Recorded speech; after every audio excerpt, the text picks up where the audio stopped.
തൊടുപുഴയിൽ മാറാട് അനുസ്മരണം. നമസ്കാരം, നാട്ടുരാജ്യ ന്യൂസിലേക്ക് സ്വാഗതം. 3/5/2025 തൊടുപുഴയിൽ ഇന്ന് മാറാട് അനുസ്മരണം.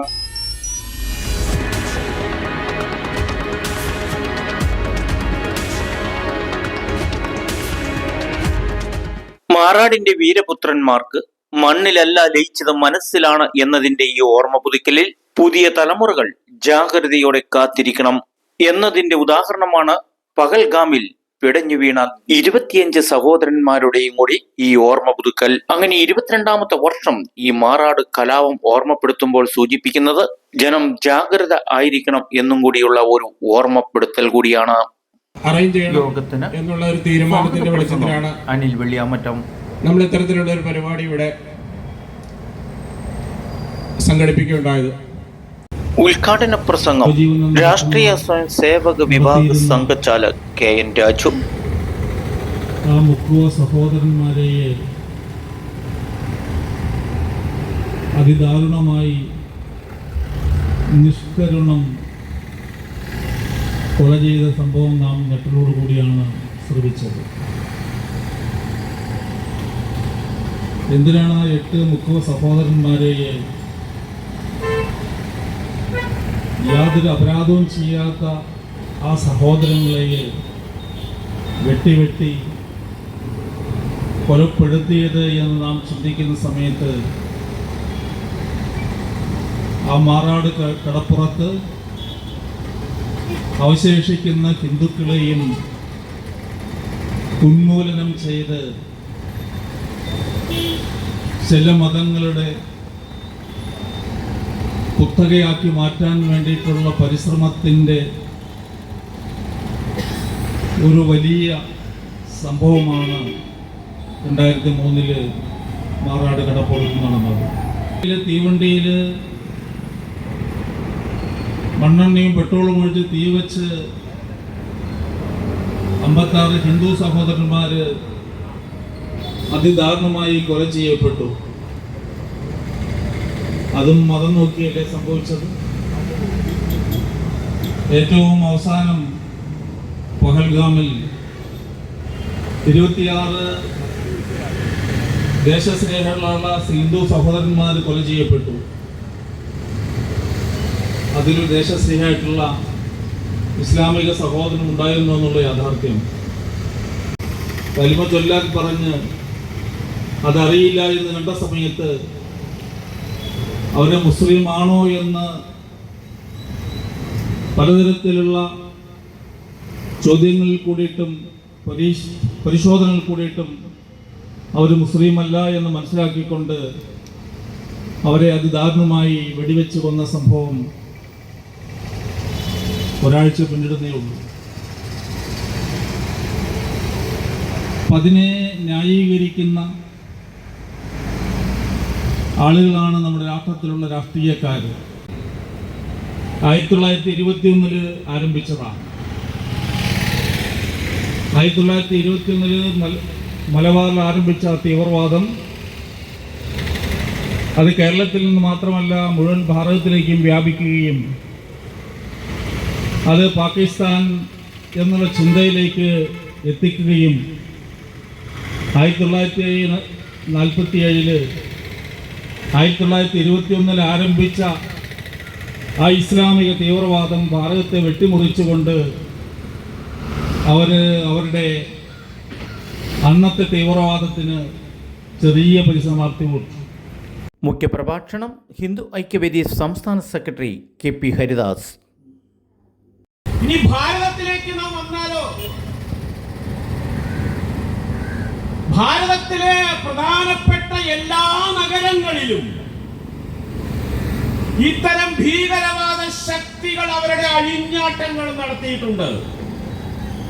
ഇപ്പൊ ഡൽഹി ആവട്ടെ, മുംബൈ ആവട്ടെ, ചെന്നൈ ആവട്ടെ, കൽക്കത്തയാവട്ടെ, പ്രധാനപ്പെട്ട ഏറ്റവും മെട്രോപൊളിറ്റൻ സിറ്റികളാണ് ഇതെല്ലാം.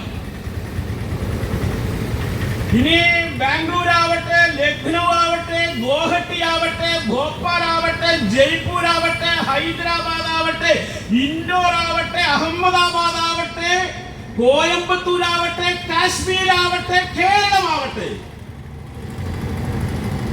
എവിടെയാണ് ഇത്തരം ശക്തികൾ പാവപ്പെട്ട ജനങ്ങൾക്ക് നേരെ ആക്രമണങ്ങൾ നടത്താതെ ഉള്ളത്? ഇത് ഞാൻ നേരത്തെ സൂചിപ്പിച്ച മതത്തിന്റെ മറപറ്റി, ഒരു ഗ്രന്ഥത്തിന്റെ മറപറ്റി ചെയ്തുകൊണ്ടിരിക്കുന്ന പ്രവർത്തനങ്ങളാണ്. ഇത് ലോകത്തെ ആകമാനം ഗ്രസിച്ചിരിക്കുന്നു എന്ന് നാം മനസ്സിലാക്കണം. ഇനി കേരളത്തെ കുറിച്ച് നാം ചിന്തിച്ചാലോ? കേരളത്തിന്റെ പ്രധാനപ്പെട്ട എല്ലാ സ്ഥലങ്ങളിലും ഈ പ്രവർത്തനം നടന്നുകൊണ്ടിരിക്കുന്നു. പല സന്ദർഭങ്ങളിലായി നടത്തിയിട്ടുണ്ട്. ഇപ്പൊ കോഴിക്കോട് ആണെങ്കിലും, തിരുവനന്തപുരമാണെങ്കിലും, കൊച്ചിയാണെങ്കിലും, കൊല്ലമാണെങ്കിലും, തൃശ്ശൂരാണെങ്കിലും, കണ്ണൂരാണെങ്കിലും, പത്തനംതിട്ടയിലാണെങ്കിലും, മലപ്പുറത്താണെങ്കിലും, ആലപ്പുഴയുടെ ഉൾപ്പെടെ തീരദേശ മേഖലകൾ ഉൾപ്പെടെ, നേരത്തെ രാജിച്ചേട്ടൻ സൂചിപ്പിച്ച തൊടുപുഴ ഉൾപ്പെടെയുള്ള പ്രദേശങ്ങളിൽ ഇത്തരം ഭീകരവാദ ശക്തികൾ അവരുടെ പിടിമുറുക്കിയിരിക്കുന്നു. ഇവിടെയെല്ലാം ഈ പ്രവർത്തനങ്ങൾ നടന്നുകൊണ്ടിരിക്കുന്നുണ്ട്.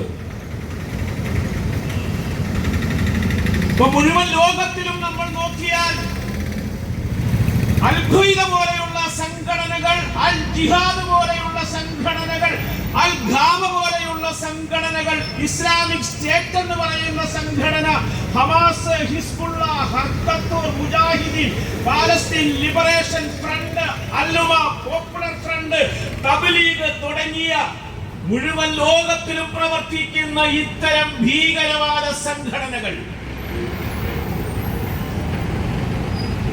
ഭാരതത്തിൽ നമ്മൾ നോക്കിയാൽ സിബിയാവട്ടെ, ലഷ്കർ ഇ തോയ്ബയാവട്ടെ, ജയ്ഷെ മുഹമ്മദ് ആവട്ടെ, ഹിസ്ബുൾ മുജാഹിദീൻ ആവട്ടെ, ഇന്ത്യൻ മുജാഹിദീൻ ആവട്ടെ, കാശ്മീർ ലിബറേഷൻ ഫ്രണ്ട് ആവട്ടെ, NDF പോലെ, പോപ്പുലർ ഫ്രണ്ട് പോലെ, ഇപ്പോൾ അതിന്റെ രാഷ്ട്രീയ രൂപത്തിൽ പ്രവർത്തിക്കുന്ന SDPI ഉൾപ്പെടെയുള്ള പ്രസ്ഥാനങ്ങൾ, അവരെല്ലാവരും ഇത്തരം പ്രവർത്തനങ്ങളാണ് ഇവിടെ നടത്തിക്കൊണ്ടിരിക്കുന്നത്. നിങ്ങൾ എല്ലാവിധ പിന്തുണയും നൽകുന്നു എന്ന് ലോകരാഷ്ട്രങ്ങൾ എന്തുകൊണ്ട് പറഞ്ഞു എന്ന് നാം നോക്കുമ്പോൾ അവരെല്ലാവരും ഈ കെടുതികൾ അനുഭവിക്കുന്നു എന്നുള്ളതാണ്.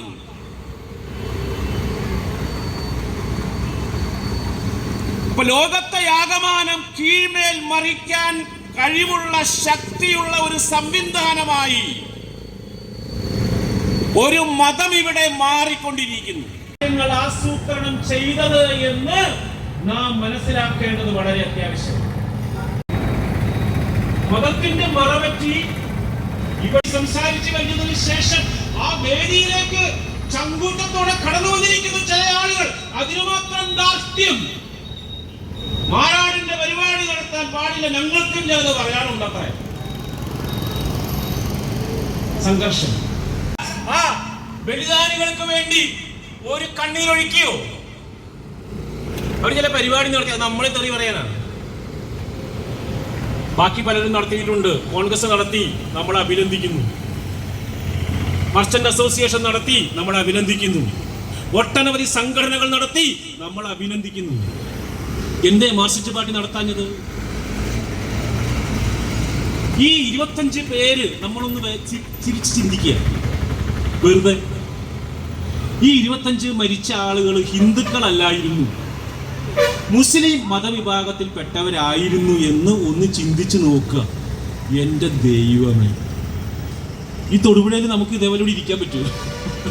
നമുക്ക് ജീവിക്കാൻ സാധ്യമാണോ? നമുക്ക് ഇരിക്കാൻ സാധ്യമല്ല, നമുക്ക് ജീവിക്കാൻ സാധ്യമല്ല. അതാണ് സ്ഥിതിവിശേഷം. വാഴ്ത്തിപ്പാടുമ്പോഴും ഈ മതത്തിന്റെ ഭീകരതയുടെ വലകൾ ജീവിതത്തിന്റെ സമസ്ത മേഖലകളിലെയും ഇന്ന് വരിഞ്ഞു മുറുക്കിക്കൊണ്ടിരിക്കുന്ന സാഹചര്യമാണ്. അത് ലവ് ജിഹാദായി, നാർക്കോട്ട് ജിഹാദായി, സമാന്തരമായ സാമ്പത്തിക സംവിധാനമായി, ജുഡീഷ്യറിയിലും എക്സിക്യൂട്ടീവിലും ലെജിസ്ലേറ്റീവിലും മീഡിയകളിലുമെല്ലാം അതിനെ ഗ്രസിച്ചിരിക്കുന്നു. കേരളത്തിലെ ഭരണകൂടം തന്നെ മാഫിയയുടെയും മതഭീകരതയും മാർക്സിസം ചേർന്ന ഭരണകൂടം. അപ്പോൾ ഭരണകൂട ഭീകരത, മുൻപ് പറഞ്ഞ എല്ലാ ഭീകരതയുടെയും തടവറയിലായിരിക്കുകയാണ് ഈ കേരളം. ഇവിടെ ഈ ഭാർഗവ ഭൂമിയെ മോചിപ്പിക്കുവാനുള്ള ഒരു യുദ്ധം തന്നെ നാം നടത്തണം. അത് രക്തരൂക്ഷിതമായ യുദ്ധമെന്ന് ഞാൻ പറയുന്നില്ല. സമസ്ത ജനവിഭാഗങ്ങളും ഒന്നിക്കുന്ന യുദ്ധമാകണം. അത് ജനാധിപത്യത്തിന്റെ യുദ്ധമാകണം, ജനാധിപത്യത്തിന്റെ വിജയമാകണം. ആ സാമൂഹ്യ സമരസതയ്ക്ക് വേണ്ടി ഇവിടെ രാഷ്ട്രീയത്തിനതീതമായി, മതത്തിനതീതമായി, ജാതിക്കതീതമായി കേരളത്തെ സ്നേഹിക്കുന്നവരുടെ യോജിച്ചുള്ള ജനാധിപത്യ പോരാട്ടം ഈ മണ്ണിൽ ഉണ്ടാകുന്ന നാളുകളിൽ എനിക്കും നിങ്ങൾക്കും സമാധാനത്തോടെ ജീവിക്കാവുന്ന ദൈവത്തിന്റെ സ്വന്തം നാടിവിടെ യാഥാർത്ഥ്യമാകും. അതുകൊണ്ട് മാറാട് മറക്കാതെ മനസ്സിൽ സൂക്ഷിച്ചുകൊണ്ട് ആ ധീരദേശാഭിമാനികളും ബലിദാനികൾക്ക് മുമ്പിൽ സാഷ്ടാംഗം പ്രണാമങ്ങൾ അർപ്പിച്ച് നിർത്തുന്നു. നന്ദി. വിശ്വ ഹിന്ദു പരിഷത്ത് ജില്ലാ പ്രസിഡന്റ് ബിജു കൃഷ്ണൻ പാർക്കുമെന്നും അത് അപലപനീയമായ നിഷ്ഠൂരമായ ഒരു കാര്യമാണെന്നും നമുക്ക് ഏവർക്കും അറിയാം. അതുപോലെ തന്നെയാണ് ഈ ഭീകരവാദത്തെ അനുകൂലിക്കുന്ന ആളുകളുടെ കാര്യത്തിലും നാം സ്വീകരിക്കേണ്ട നിലപാട് എന്ന് വ്യക്തമാവുകയാണ്.